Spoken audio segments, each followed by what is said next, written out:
በቃ አሁን ምንም ያስጨነቅ ነገር የለም። እሺ ሁሉም ነገር ሰላም ሆኗል። እኔ ምን ላድርግልህ? ቃል የለኝም እኮ ላንተ። ግድ የለም ምንም አትበይ። እኔ እኮ የራሴን ስህተት ነው ለማረም የሞከርኩት። እሺ ምን ላድርግልህ? የኔ ጀግና። ምንድን ነው ያልሽኝ? የኔ ጀግና። ኧረ ተይ ሲራሽ፣ እኔ ፎክር እያለኝ ነው። ፎክር? ከዚህ በላይ እኮ ጀብዱ የለም። ግዴታ ነው የተወጣሁት። እኔ ምንም አልፈልግም። ይልቃውን ደክሞኛል። ምግብ ብቻ ነው የምፈልገው። እንዴት? ምን ምግብ ብቻ? እግርህንም አጥብሃለሁ። እንደገና ቡና ማፈላለህ። ኧረ ፂም ነካሽ፣ ሁሉ ነገር አያስፈልግም። ይኸውልሽ አንቺ ስታውቂ ልካም ሁሉ ነው የሚጠፋው። አልነበር እንዴ? እና እሷ ምንድን ነች? ጭራቅ። እንዴት ነህ ናቲ? ደህና እግዚአብሔር ይመስገን። እስካሁን ደህና ነኝ። ከዚህ በኋላ ደግሞ መሆኑን የሚያውቀው እሱ ብቻ ነው። ከዚህ በላይ ምን ያድርግ? የዋን ቀባሮ እያኖርህ አይደል እንዴ? ለማንኛውም አንተ ጋር መፍትሄ ይኖራል ብዬ ነበር መምጣቴ። በቃ ልሂድ። መንገዱን ጨርቅ ያድርግልሽ። ለምን ነው እንደዚህ የምታይ? ይሄ እኮ የመልካም መንገድ ንግግር ሽኝት እኮ ነው ያደረኩልሽ። ደህና ዋሉ። እሺ ቻው። ቅዱሴ ትቆያለሽ ብዬ ጨንቆኝ ነበርኩ። አንተ እባክህ ለራሷ ሰኒ ጠፍታባት ትጨንቃለች፣ አትጨምርባት። ጭራሽ እህቷ ተደበቀቻት። አየህ ምን ያህል እንደምታስፈራ። አሁን ተመልሳ መታ ቆሌን እስክገፍ ትጠብቃለህ ወይስ ትሄዳለህ? መሬት ቦርቡረ ገባ ብትለኝ እራሱ ቦርቡረ ይገባል። ሰላም ውድና የተከበራችሁ የቻናሌ ቤተሰቦች እንደምን አላችሁ? በያላችሁበት ሰላማችሁ ይብዛልኝ። ለቻናሌ አዲስ ከሆናችሁ ሰብስክራይብ በማድረግ ቤተሰብ አድርጉኝ። እንዲሁም ላይክ እና ሼር በማድረግ ሀሳብ አስተያየታችሁን ኮሜንት ላይ አስቀምጡልኝ። የዛሬው ቪዲዮ የጽናት ክፍል 168ኛ ነው። ሰኒ ከቤት ጠፍታለች። ሰኒ እንዴትና ለምን ከቤት እንደጠፋች ማንም የደረሰበት የለም። ታዲያ ሰኒ ከቤት የጠፋችበት ምክንያቷ ስፒድ ነው። እንግዲህ እህቷ ሰርፕራይዝ አረጋታለሁ ብላ ሳትናገር ከውጭ ሀገር ተመልሳ መጣ ነበረ። ነገር ግን ቤት ስትደርስ ሰኒ ልታገኛት አልቻለችም። እንግዲህ ብትፈልጋትም ስልኳ ላይም ቢደወል ስልኳ ቤት ነበረና ልታገኛት አልቻለችም። የሰኒ እህት ወደ ነኪራ ቤት ሂዳ እዛም አላገኘቻትም። ታዲያ ሰኒ ወደ ልትሄድ ትችላለች በማለትም ኪያንና ስፒድን ጠይቃ ነበረ። ስፒድ መልሱ የነበረው ከአንድ ሰው ጋር በስልክ ስታወራ ነበረ። ያቺ ሰው ጽዮን እንደሆነች ተናገረ። እሷ ከእሷ ጋር ስታወራ ሰምቶ ሳይሆን እንግዲህ ሰኒ በታገተችበት ቦታ ማን ነው ይሄንን በእኔ ላይ ሊያደርግ የሚችለው? ጽዮን ትሆናለች በማለት ስትናገር ሰምቶ እንግዲህ ከጽዮን ጋር ስልክ ስታወራ እንደነበረና ሲጨቃጨቁ እንደነበረ ለእህቷ ተናገረ። እህቷም እንግዲህ ጽዮንን ለማግኘት ወደ ናሆም ቤት ሄዳለች። ከናሆም ጋር በጭራሽ ሊግባቡ አልቻሉም።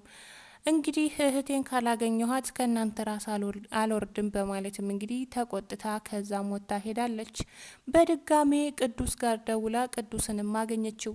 እንግዲህ ቅዱስም ጥያቄን መልስልኝ እህቴ ወዴት ሄዳ ነው በማለትም ጭቅጭቅ ስታደርገው ሁሉም ጥያቄ መልስ አይኖረውም። እህትሽ ግን ወዴትም እንደማትሄድ ተስፋ አደርጋለሁ፣ በቅርቡ እናገኛታለን።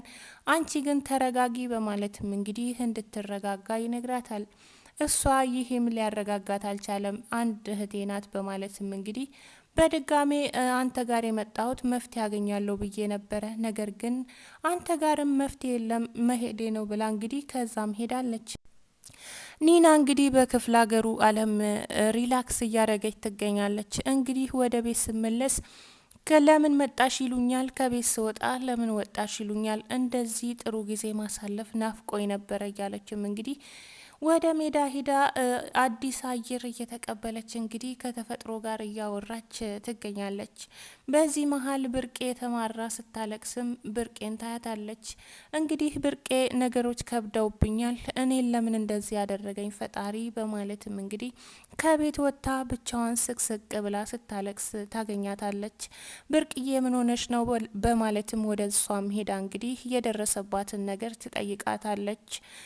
እንግዲህ ሰኒ ከታገተችበት ለማምለጥ ሙከራ አድርጋለች። ነገር ግን አልተሳካላትም።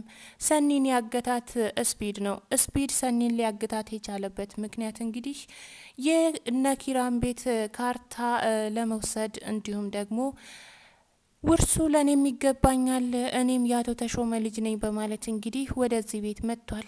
ሰኒ ይሄንን ሁሉ ነገር አታውቅም ነበረ። ነገር ግን ኒና ደውላላት ከኩሽና ውስጥ እቃ እንድታነሳና ወደ ቤቷ እንድትወስድ ነግራት ነበረ። ይሄ ነገር ምን እንደሆነም አላወቀችም። ሰኒ እንግዲህ የተባለችውን ነገር ይዛ ወደ ቤት ሄዳለች። ልትታገትበት የቻለችው ምክንያቷም ይሄው ነበረ። ስፒድ እንግዲህ የያሹ እቃ የኔ ነው በማለትም እንድትሰጠው ይጠይቃል።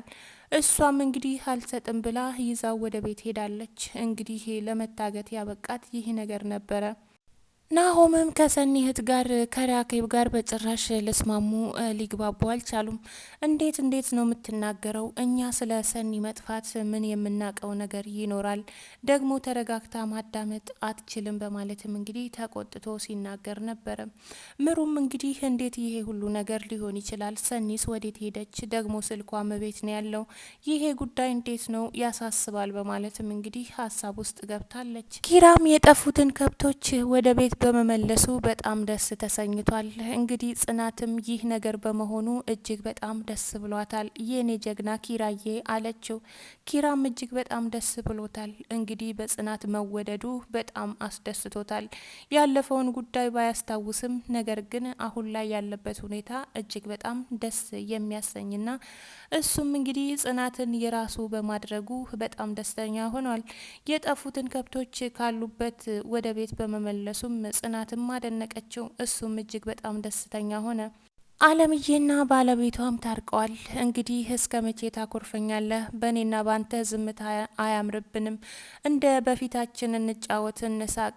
እንግዲህ ፈገግ በልና ቡና ላፍላ በማለትም ጠየቀችው። እሱም እንግዲህ የታለ ቡናው በማለትም ወደ ሰላሙ ተመልሶ አብረው ቡና ጠጥተው ደስ የሚሉ ምሽት አብረው አሳልፈዋል። እንግዲህ አለምዬ በምሩ ላይ ያደረገችው ነገር ስላልተሳካላት በትዳሯም አደጋ ስላመጣባት እንግዲህ እሱ ይቅርብኝና ከትዳሬ ልሁን በማለትም አደቧን ገዝታ አሁን ላይ ከባሏ ጋር መስማማትን መርጣለች። ጽናትና ኪራ ከብቶች በመገኘታቸው በጣም ደስተኛ ሆነዋል። እንግዲህ ኪራም ጀግና ስለተባለ ፎክር እያለኝ ነው በማለት ላይ ይገኛል። ጽናትም ብትፎክርስ ከዚህ በላይ ጀብድ የለም በማለትም እንግዲህ መልስ ሰጠችው። እሱም በጣም ደስተኛ ሆኖ ጽናት እንደዚህ ስላለችው በጣም ደስ ብሎት ነበረ። ጽናት እንግዲህ አሁን ላይ አንድ ነገር ያሳስበኛል ትላለች። ማታ አባቴ ተኝቶ አላደረም፣ ሳሉ እንደ አዲስ ተነስቶበታል አለች። እንግዲህ ምን እንደማደርግ አላውቅም። አባትሽ ወደ ሐኪም ቤት እንዳንወስደው እሺ አይልም። ታዲያ ምን ማድረግ ይሻለናል? በማለትም ኪራም ጭንቀቷን ሲጋራት ነበረ። ተሰማም እጅግ በጣም ተጨናንቋል። እንግዲህ ኒና ተሰማን አግኝታው ብርቄ የነበረችበትን ሁኔታ አስረዳችው። ምን አደረጋት? ገደላት? በማለትም በጣም ደንግጦ ነበረ። አረ ተረጋጋ፣ እንደዛ አይደለም፣ ነገር ግን ብርቄ ጥሩ ሁኔታ ላይ አልነበረችም፣ ስታለቅስ ነበረ ብላለች። እንግዲህ ኒና ከብርቄ ጋር አብረው ሲያለቅሱ ነበረ። ብርቄን ያስለቀሳት እንግዲህ በየቀኑ ስለሚደበድባት ባለቤቷ ሁሌም ስለሚመታት እንግዲህ በከባዱ ስታለቅስና የኔ ህይወት እስከ መቼ እንደዚህ ይዘልቃል? እንዴትስ ሆናለሁ? ለምንድን ነው ይህ ሁሉ በእኔ ላይ የሚሆነው? በማለትም እንግዲህ አማራ ስታለቅስ ነበረ። እንግዲህ ስታለቅስ ስታያት ኒናም አብራ ስታለቅስ ነበረ። እናቴ የለኝም፣ ወደ እናቴ አልሄድም፣ ምንድነው መጨረሻዬ? ስትል እንግዲህ ብርቄ በአሳዛኝ ሁኔታ ታለቅሳለች። ኒናም እንግዲህ የብርቄን እንባ ስታይ ማልቀሷን ቀጥላለች። አንቺስ እናት የለሽም? ምን አስለቀሰሽ? አለቻት ብርቄ። በህይወት ቢኖሩም እንዳሉ አይቆጠሩም፣ ካሉት ሳይሆን ከሌሉት ቁጠሪያቸው በማለትም እንግዲህ እልቅሻዋን ቀጥላለች። እንግዲህ ይሄንን የተፈጠረውን ነገር ለተሰማ ስትናገር ተሰማም ወይኔ ብርቄ በማለትም እንግዲህ አዝኖ ብርቄ ወዳለችበት ተጉዟል።